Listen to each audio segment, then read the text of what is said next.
Hi boys and girls, I'm back for another part of our story, The Country Bunny and the Little Gold Shoes. I hope you have had a great day so far today. I know yesterday was so pretty.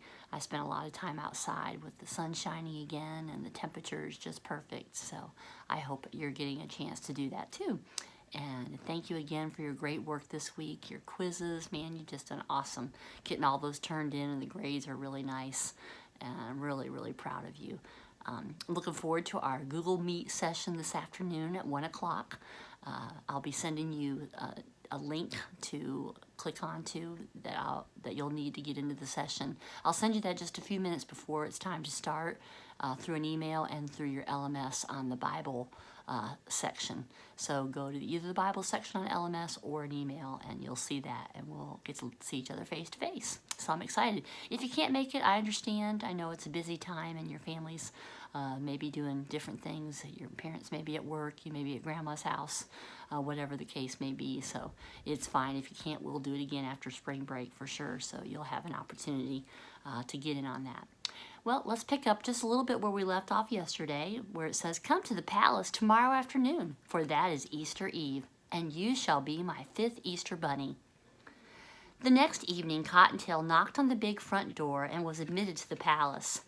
There she stood in her funny country clothes, but none of the other fine Easter bunnies laughed, for they were wise and kind and knew better.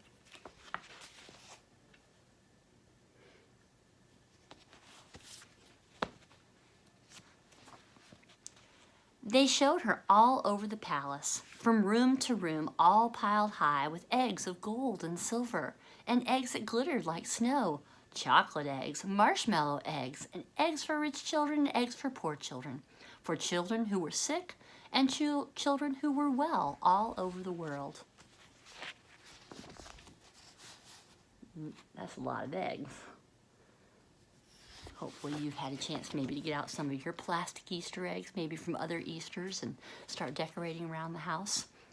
Then, as soon as it was dark enough for the children to be asleep all over the world, the old, wise, kind grandfather gave the word, and the 5 bunnies set to work as fast as they could. First one, then another would take up a large egg or a pretty little basket, and in a single hop would be out of the palace and away out of sight. And then in a moment he would be back again, and before you could say Jack Robinson, he would have whisked away again. Slowly the night wore away and the bunnies began to look tired as they kept returning for more and more eggs. And in the palace the glittering piles grew smaller and smaller.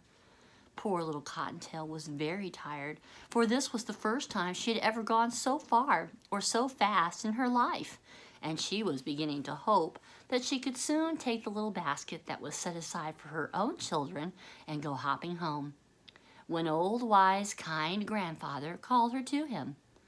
When she went close, she saw that he was holding in his hand the loveliest egg she had ever seen. It glittered like a diamond. "Peek through and see what you shall see," he said.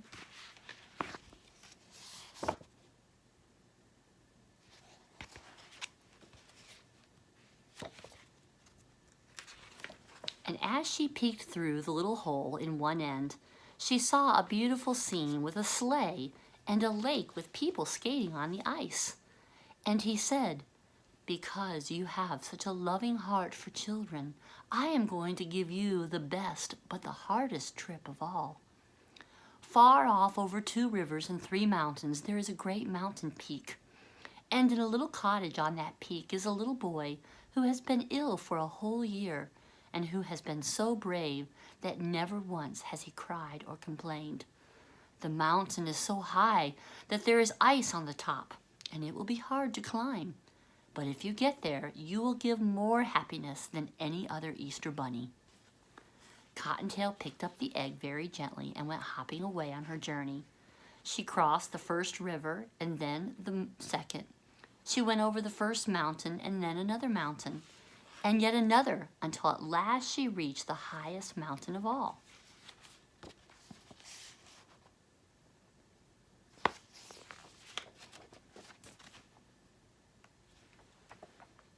She was very tired when at last she got to the bottom of the great peak.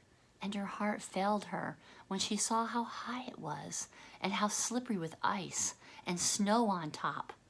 But holding the egg very carefully, she started hopping up.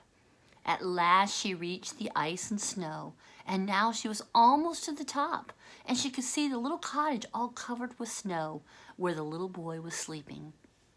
Then a terrible thing happened.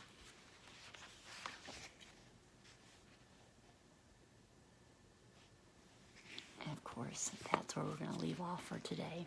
A good spot to keep your curiosity till Friday. So wait and see tomorrow. We should probably finish up the story tomorrow before spring break. So again, thanks for tuning in and being such a great audience. I miss you. I love you, every single one of you.